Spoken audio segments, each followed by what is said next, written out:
नमस्कार दोस्तों, मैं प्रिंस शुक्ला। क्या आपने कभी सोचा ये जितने भी बैंक हैं सरकारी प्राइवेट ये किस बेस पे लोन देते हैं? चलिए समझते हैं आज की इस वीडियो में। सबसे पहले बात करेंगे कि प्राइवेट बैंक और सरकारी बैंक में अंतर क्या है।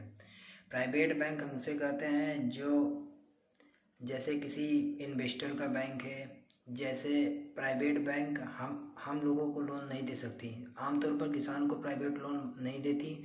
जैसे बिजनेसमैन को प्राइवेट बैंक जल्दी लोन देती हैं, और तमाम प्रकार के जो पर्सनल लोन होते हैं वो प्राइवेट बैंक ही देती है आमतौर पर। अब बात करते हैं सरकारी बैंक। सरकारी बैंक हर एक आदमी को लोन देती है, चाहे वो किसान हो चाहे मजदूर हो, ऐसा कोई नहीं जिसे सरकारी बैंक लोन नहीं देती है। अब बात करते हैं सरकारी बैंक जो आरबीआई कब बना, मतलब स्थापना कब हुआ था। 1 अप्रैल 1935 में ये इसका स्थापना हुआ था। सबसे पहले कोलकाता में हुआ था, उसके बाद इसे शिफ्ट कर दिया गया था मुंबई में। ऐसे अगर देखा जाए तो आरबीआई का मुख्यालय 35 जगह मुख्यालय है। बैंक आपको, अब आप बात करते हैं कि बैंक किस आधारों पे आपको लोन देती है, और जो आप एफडी करते हैं इसे किस तरीके से देती है। सबसे पहले बात करेंगे एफडी की। एफडी बैंक में आप जैसे पैसा रखते हैं तो आपको सरकार 4% इंटरेस्ट पे देती है। मतलब अगर आप 100 रुपये रखोगे तो सरकार आपको 4 रुपये ज़्यादा देती है, यानी 104 रुपये। अब बात करते हैं जैसे किसी ने लोन लिया बैंक से, तो उस पर क्या रहता है, उस पर सरकार उस पर 8% की, 9%, 10% इस प्रकार का इंटरेस्ट देती है। अगर किसी व्यक्ति ने 100 रुपये लिया तो उससे 110 रुपये सरकार वसूलेगी, और आपको 104 दे के 6 रुपये का बैंक का प्रॉफिट होता है। इसी प्रॉफिट की वजह से बैंक चलता है, सरकार को मिलता है। अब बात करते हैं कि अगर आपको निजी मामलों के लिए लोन चाहिए तो आप किस प्रकार ले सकते हैं। तो निजी मामलों के लिए अगर आपको लोन चाहिए भारी अमाउंट में, तो आपको पहले आपको ज़मीन जायदाद दिखाना पड़ेगा या गहना दिखाना पड़ेगा कि मेरे पास इतना संपत्ति है। इस वजह से आपको लोन मिल सकता है। और एक बात और, अगर आपके पास जॉब है, सरकारी जॉब, तो बहुत आसानी से आपको मिल जाएगा लोन, और अगर प्राइवेट है तो थोड़ा मुश्किल रहता है। यहाँ बिजनेस के तौर पे आपको बैंक मिलना इंडिया में बड़ा मुश्किल रहता है, क्योंकि मिलने से ज़्यादा डॉक्यूमेंट लगाओ, डॉक्यूमेंट लगा दिए तो आपको बहुत सारे काम हैं जो आपको गिना देते हैं। आप उन्हीं चक्करों में लगे रहते हैं कि इतना डॉक्यूमेंट दे कहाँ से। अब बिजनेस के लोन पे वैसे सरकार कर तो रही बहुत कुछ, मगर बिजनेस के लोन पे आई थिंक कम ही मिलता है लोगों को बिजनेस पे लोन। अब बात करते हैं कि आप सरकार को बैंक से क्या फ़ायदा होता है। सरकार को फ़ायदा बहुत सारे होते हैं बैंक से, क्योंकि अगर बैंक ना होता तो आदमी का पैसा नहीं रखाता बैंक में, और बैंक में जब पैसा नहीं रखाएगा तो सरकार का जो खर्चा है, आर्थिक बजट है, वो कहाँ से चलता।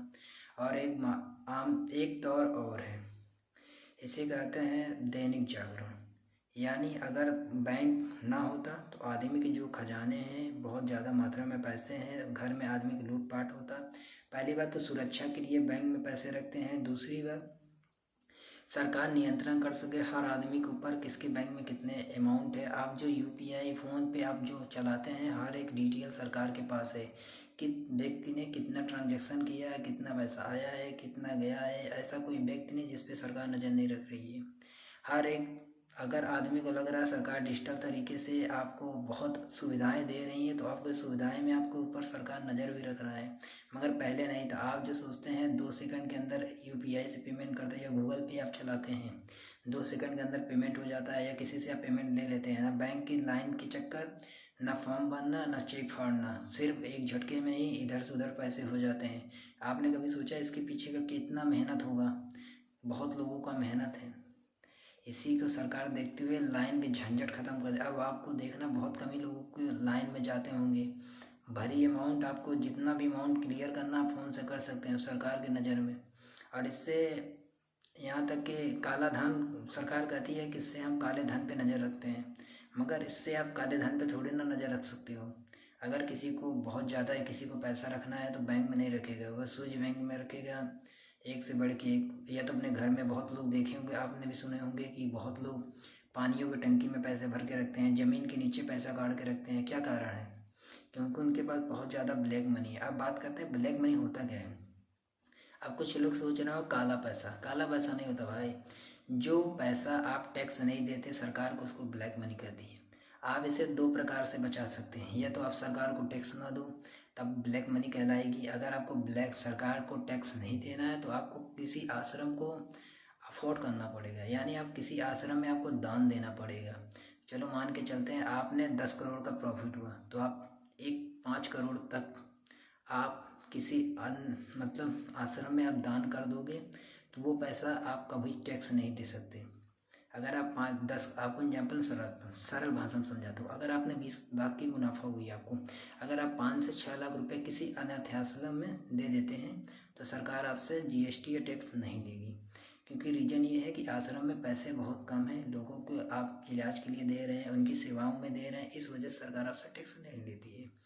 और इसे अब तो बहुत लोग ब्लैक मनी को बड़े आसानी से इधर उधर घुमा के ले लेते हैं। जैसे कोई आश्रम चल रहा है, 10 करोड़ का प्रॉफिट हुआ तो 20 मतलब उस आश्रम में दान कर देंगे कि हमने 10 करोड़ दान किया। असल में वो दान नहीं करते, अपने पैसे को छुपाते हैं।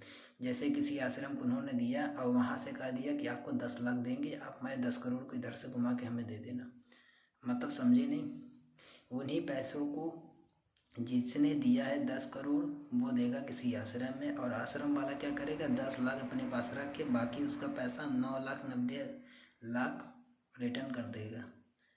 समझिए ना, इसे बोलते हैं दिमाग, सरकार को टैक्स ना देना पड़े।